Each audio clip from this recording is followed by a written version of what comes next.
Assalamu alaikum wa rahmatullahi wa barakatuh, dārgie brāļi un māsas, un labvakar visi pārējie, dārgie un ne tik dārgie tautieši. Speciālā reportāža no Lielbritānijas, kur mēs veicām spēcoperāciju Abu Safijas klana islāmistu midzenī. Parādiet operatori varēs. Šitie ir lūdzu visi priekšmeti, ko mēs izņēmām bīstamas operācijas laikā. Tā mēs redzam 1, 2, 3, 4, 5, 6, 7, 8, 9, 1, 2, 3, 4, 16 priekšmeti.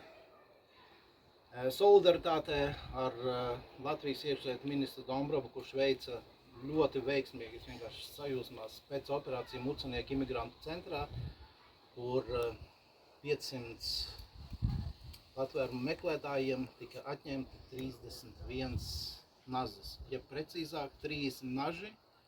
Un viens, es tā arī īsti nesaprotu, bija pudeļa attaisāmais vai nolauzts kartupeļu mizojamais. Uz 531, tas ir, protams, labs rezultāts, bet kā jūs redzat, vienā 10 cilvēku ģimenē es atradu 16 priekšmetus.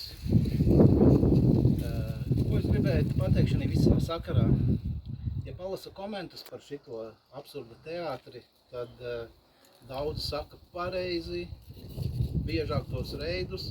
Cik saprotu, nākamajā reidā tiks atņemtas bļodas un šķīvis, lai tie lopi no grīdas ēt, no ko viņiem te šikot.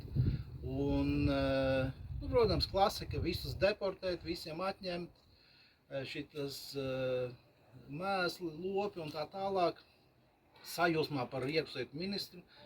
Bet ko es par to visu gribēju pateikt, ka īstenībā tas ir vienkārši tik sekls, lēts priekšvēlēšana teātris, ka es nezinu, vai Nacionālā apvienība uzskata, ka latviešu tauta ir pilnīgie muļķi, vai viņi tiešām pilnīgie muļķi. Vai tas Dombrova ir pilnīgi atsaldēts, vai viņš vienkārši saprot, ka viņa vēlētais ir pilnīgie muļķi un tēlo atsaldēto.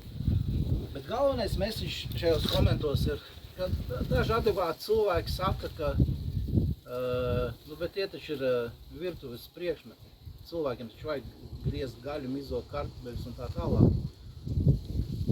Un Nacionālna Zabočnie raksta, jā, jūs pagaidiet, tā, kad jūs varos, tā, kad jūs durs, tad jūs redzēsiet.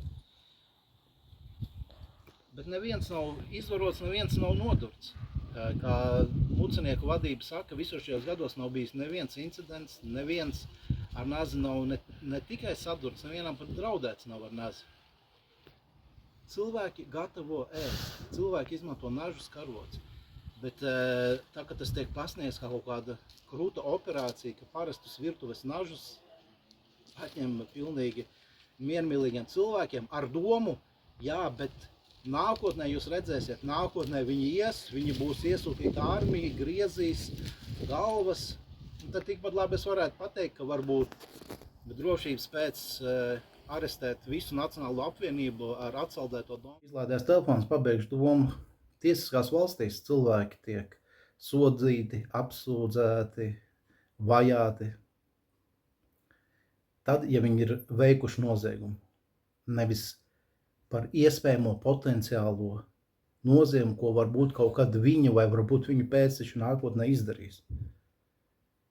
Ja kāds gāja ar nazi, draudēja, uzbruka, arestēja, deportēja, iesēdina. Elementāri. Nevis jā, bet tie ir ziediņi, viņi taču ir melnie, viņi taču ir muslimi. Tagad neko, tagad viņi mizo kartupeļus, bet drīz jūs redzēsiet, drīz viņi varos, griezīs galvas. Tad pēc tādas loģikas visu Nacionālo apvienību ar Dombrovu priekšgalā pirmos vajadzētu iesēdināt, tāpēc, ka mēs redzam, kā beidzās Eiropā šī kustība. Mums vajag viņus arestēt, pirms gāzes kameras ir iedegtas, pirms Latvija tiek iznīcināta, pirms pagromiem. Jo tas ir jebkura nacionālisma loģisks iznākums, tas ir nacisms. Un mēs zinām, kāds ir nacisma ziedu laiks, ar ko tas izpaužas, un kāds ir viņa norietu laiks. Un es nenovēlu Latvijai piedzīvot nevienu otru. Visiem labu vakaru un līdz nākamajai spēcoperācijai.